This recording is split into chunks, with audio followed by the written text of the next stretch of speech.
আসসালামু আলাইকুম, সবাই কেমন আছেন? আশা করছি ভালো আছেন। ফুড অ্যান্ড ট্রাভেল ব্লগের আরেকটি নতুন ভিডিও দেখার জন্য আপনাদের সবাইকে আমন্ত্রণ জানাচ্ছি। আজ একদম সকাল থেকে বৃষ্টি শুরু হয়ে গেল। বৃষ্টির থামার আর নামই নিচ্ছে না। এই বৃষ্টি দিনে খিচুড়িটা একদম পারফেক্ট একটা খাবার, বৃষ্টির সাথে মানানসই।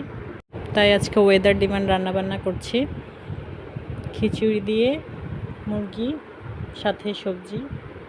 হঠাৎ করেই মনে হলো এরকম একটা খিচুড়ি রান্না করি, মাংস দিয়ে, সবজি দিয়ে।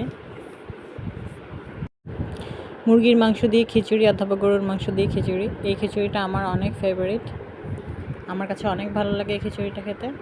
আপনারাও কি আমার মতো এরকম খেতে পছন্দ করেন? কে কে এই বৃষ্টির দিনে আজ আমার মতো খিচুড়ি রান্না করছেন অবশ্যই জানাবেন কমেন্ট করে। এই যে এখানে আমার রান্না শেষ, এখন আমার খাওয়ার পালা। Thanks for watching.